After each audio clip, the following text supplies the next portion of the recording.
All right, so uh, tonight I usually don't do videos this late at night, but this was on my mind. I had to get it out before I forget in the morning.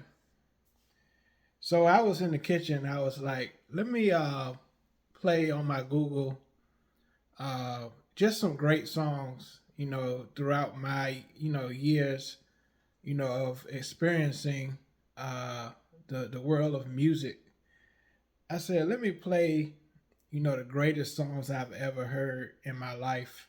I said, let me just play them on Google Home, uh, and just feel the songs.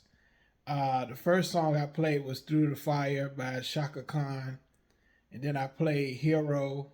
Uh, played so many other songs, and I was thinking, are we afraid of creating great songs these days? Are we afraid? And the reason I asked that question is I think today's time we live in a microwave uh, music society. Uh, we feel like we have to hurry up and create a song.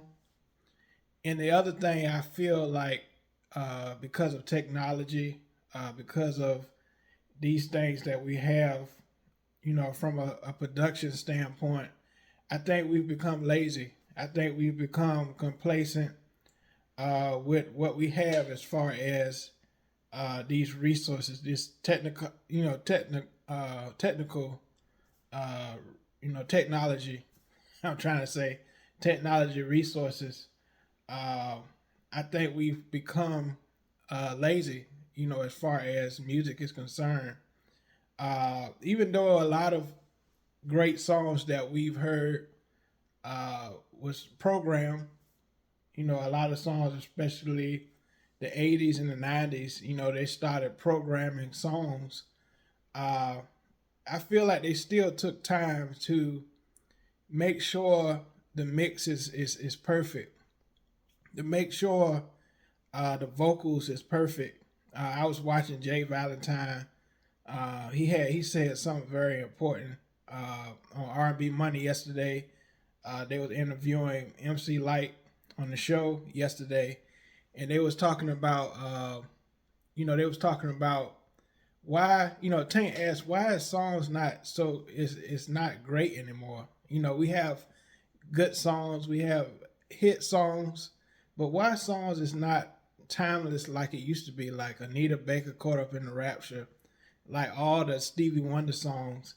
And Jay Valentine said that, when artists are in the studio with producers, the producers do not push the singer enough. Like, they'll say, oh, we'll record the song, but yeah, we'll clean it up later. We'll clean it up. You can go ahead and go about your business.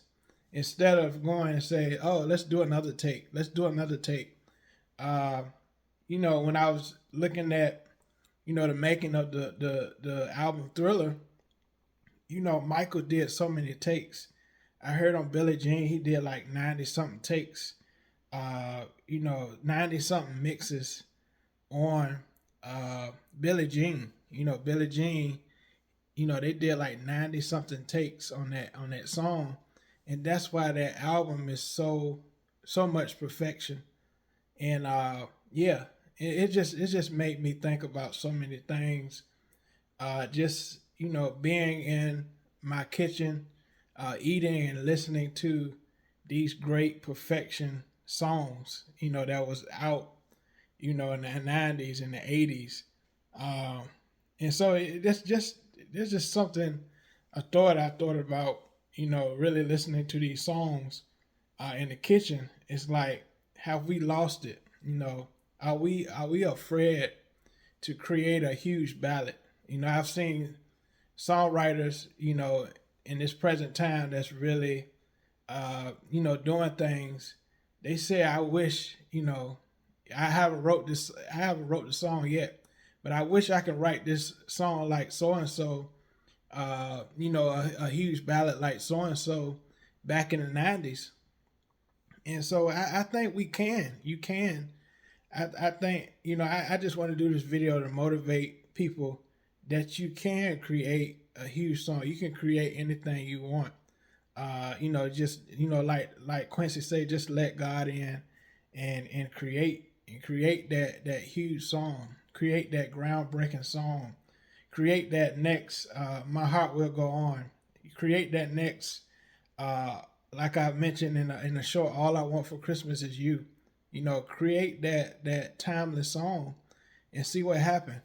Take your time. It's no rush. People make you feel like it's a rush to create music because, oh, it switched to streaming.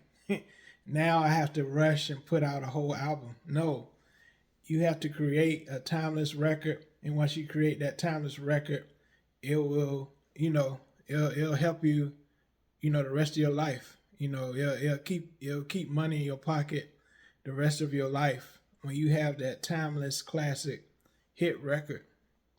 And I thought I'd just say this to get it out, get it off my chest. And I feel like people are afraid to create great songs. I'm looking for that hit song. I feel like I haven't created that hit song yet. That really goes out. I haven't produced and wrote that hit song. Uh, I encourage you up and coming producers, songwriters. Don't just seek the biggest artist, the biggest A-list music artist to get a placement. Find someone that you feel has the potential to be the next superstar. He or she might be next door to you. He or she might be in the same city or the same community that you're in. It's that that huge artist. And so yeah, don't be afraid. I know we always want to go with the trend. We want to go with the for example, trap music these days. Everybody wants you know they want to have an R&B track, but they have to have that trap element to stay relevant. You don't have to do that.